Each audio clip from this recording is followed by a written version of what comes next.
Ken, thanks for being here. I guess that's a tough panel to follow. They got everything, some of the notes you want to say, but I see the military training in you, that you have your notes already up. You have been a veteran, you have served in communities, and you run different practices from the private sectors, and now you're an advisor at Cohen Companies, talking to boards every day about what's on top of their mind in terms of security and investments. So I'm curious, can you give us a download on what you're hearing from the boards these days? Okay, great. Did Chris already leave? He's the only guy that has a haircut like me, so. All right. So just some background so it'll make sense to you. Although I wear this corporate senior executive role, my background is not banking. I come from the military community, as Crystal said, in the community that Rob Joyce came from. And I'm Canadian. So thank you. Usually that's followed by, Ken, I'm sorry, it's not my choice, you know, that's it. So I'm going to give you 30 seconds of my background. It's not because I have an ego. That was lost a long time ago when I lost money and I had a child. So this is for you to understand why I dissect the way I do for things in regards to what you want to know about, which is boards. So yeah, military background in the SIG-INT and human community. And then built 3 cybersecurity companies in 5 years. Rob actually sits on the board of the private equity fund that I was part of building with a bunch of friends from the SEAL teams, 22 SAS, CIA, and other agencies. So why I bring it up is because ultimately for me, I was an operator for a long time before I became a private equity guy. And so when I look at the challenges that you face, if you come from the banking community, they're twofold. The first is you have no operational experience to understand the technical side. Not your fault, you just don't have it. The second challenge that you're facing is every 24 milliseconds, the world is changing. And so how do you address that? So if I'm sitting in my advisory role now and I'm talking to companies that are going public, that are private, what I'm saying is 2 things. One, it's imperative for you, if you don't want to be sued, because liability is everything now, individual directors, to ensure you have people who have enterprise security program or project management experience. I'd take that one down if I was you, because it's going to get eventually institutionalized, I'm sure. And the second one is they have to have a really solid understanding of the threat actors, not just the landscape, but the actors themselves. So if you combine those 2 attributes with business acumen, now you have the capabilities that you need to sit with the CIO, right? So it's not a chief investment officer, it's a chief information officer, a chief information security officer as well. And why that's important is because if you took a Rob, a Chris, a Ken, and you put us in tech-led savvy boards, we would understand from the CIO, CISO perspective why they want that capital, how they're going to deploy it. We understand execution, all of those things. And so I think that's really important. Regardless, Julia said it great this morning, small to mid-size, huge problem. I'll finish with this on the small to mid-size. So in 2013, I had the privilege to lead the first ever cybersecurity strategy assessment across our country for small to mid-sized businesses. So we worked with our intelligence community, our FBI, et cetera. At that point in time, 1% of those SMBs even understood that they had to have anything in place to understand cybersecurity. If you fast forward to 2020, 10% of Fortune 500 companies have, we'll say, tech-led directors in place. In 2025, it's trending in the right direction. It's 35% now, but there's still a long way to go. So again, trying to frame it in a different way. If you leave and pundits are on a stage and you didn't take anything away other than a brochure, then I didn't do my job, right? So like the other guys, I'm not really full of sunshine for most of my life, but I'm here to help. That's for sure. So That's why you're worth every penny people are paying your service and consultants for. And Ken, I know you have an expertise working with companies across their life stages. And sounds like you're seeing an importance for them to have that tech-savvy board, no matter what stages they are. But I do wonder, do you see the board composition or the requirement of the level of technology or security knowledge they need to have differ depending on the life stages of the company? we never prep for this question. So it's a really good question because ultimately, no. I think I just deferred back to SMBs, right? So I don't think it matters what vertical you're in, what size, what your budget looks like. You're facing a few other challenges still, right? If 35% of Fortune 500 companies are actually being led by tech-led folks, the other 65%, what are they doing? I can tell you what they're doing. They're doing compliance-based, right? So it's a check-in-the-box process, and that's all they're doing. So I don't think that size matters. I do think that there is a responsibility, and I won't push that onto a government or a body. I will say there's a responsibility for all of us as human beings to not only embrace security, but to live security. I mean, I'm sure there are people, so statistically, there's 3 people in this room that have had their identity stolen. You may not know it yet, but it's been stolen from you. And you may have a mortgage out on your name, and somebody coming to collect at your house in the next, 48 hours, who knows, right? So again, I don't think it matters size. I think the NACD, and Chris and I have known each other for years. The NACD does a great job to help out that community, and I think that's super important. I think it's about us, though, getting it out there and sharing it. So, see, we don't even need to prep. You can handle every question I throw at you. Okay, here's the next one. And I know you being on the front row seat, to help the boards, when they recruit a lot of tech-savvy members. What are the credentials people are looking for these days? Yeah, again, I think I touched on it in the front end. But for sure, it's operational experience. And, there's 2 ways to look at operational experience. Do they come from the community where you were a builder? I mean, I was fortunate to be part of a group of guys that built 3 cybersecurity companies in 5 years. We all came from the community. We built the first ever mobile encrypted communications app. Everybody here using WhatsApp, Wickr, whatever, Telegram, whatever you're using, the IP that we created, it's there. Right? Why do I bring it up? Again, I don't have an ego anymore. Trust me, ask my 17-year-old, I have no ego. I bring it up because it's the approach. If an operator has those experiences of actually executing and implementing, you're going to have a much different purview on how you look at that. So I think, what are they looking for? It's really difficult. That's the other piece. As I've learned in the 3 years I've been on Wall Street, including my colleagues at Goldman's and JP, there's very few people like me with my experiential on the street, and yet it should be the other way around. Nobody in this room that sits on a board should not have a person like me, at least advising them, if nothing else, right? So, what's the transition like for you from an operator to being an American in the 51st? Especially today, but I'm curious about your experience because I think some people, when they transition from operator to a board advisor, they see the gap there. Yeah. How do you identify the gap and personally kind of transition through that experience? Yeah, 10 years with my psychologist now, I've learned how to transition from being a multi-generational family military person into this world.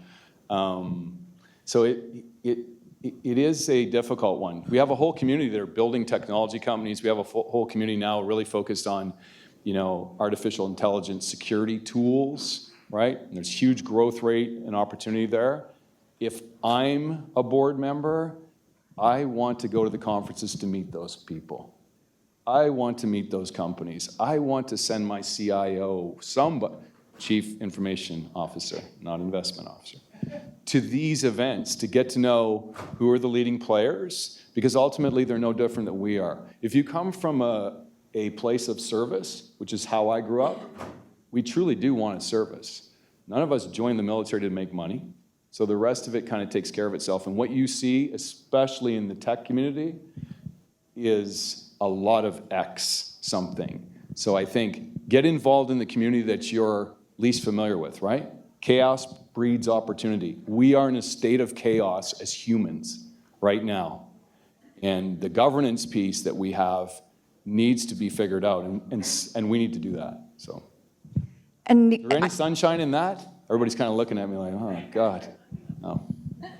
Ken, so part of my job at Reuters is to follow the money, where the money is going in tech, where people are making new investment and buying new companies. I know as part of your job at Wall Street now is also to advise your client how and where to spend their money. In terms of security investment opportunities, where are you seeing, the most interest from clients? Yeah, so if you think about it, there's two types of boards. Probably three, but we'll use two. So there is your security conscious board, and then there's your tech-led savvy board, right? So the Chris, Ken, Rob is the tech-led, obviously. Security conscious is more about, okay, I understand that there's a challenge here, but I don't have those experiences. So what you're seeing in tech-led savvy boards is twofold. One, it's understanding the opportunity from a technology perspective, and in regards to how do you deploy that within your enterprise. But those boards are actually looking at the early stage venture. And they're saying, well, we should be investing in this as well, right? Because what do you ultimately do when you build security companies, as I learned? You find one company, preferably a mid-sized one, that will take your technology and use it in a sandbox. And before you know it, your business proliferates based upon the quality of your tech. So I'm seeing tech-led boards actually doing both. And it makes sense, right? From a return on investment perspective, you're putting time into it. If you're putting time, you're putting money in. You'll win on both sides. So that's really interesting. And then, like I said, security conscious boards they're following more. So they're following what the media is saying to where we should be investing in the companies, right? And again, my piece for you today is when you leave, find a place you do not understand in the venture community in AI and go start meeting people, because ultimately you're going to bring that into your community, and that's how you win. If not, if we just continue to segregate, we'll be in the mess that we're in right now. Is there any starting point in terms of AI use cases in security that you think people should definitely look into after the panel? Yeah, so AI security tools, specifically around identity, right? IAM, and like I said, I wasn't joking, there are 3 people here that have had their identity stolen. You just don't know it, or maybe you have. But the identification tools within AI, that is where I would focus my attention. There's so many layers within the OSI model. Anybody that's technical, you'd understand that. But ultimately, it is about our identities and trust, right? Which was mentioned by Byron. So I think that's where I would really focus my attention is identity. And I think, the supply chain security space has gradually moved away from the check in the box, and now there's automation there, and there's real-time monitoring, and supply chain affects all of us, as we all know. Us Canadians, we know it really well. So yeah, again, those 2 places are probably where I'm recommending the most. That's super helpful. And I also want to pick your brains on the M&A trends in the security space.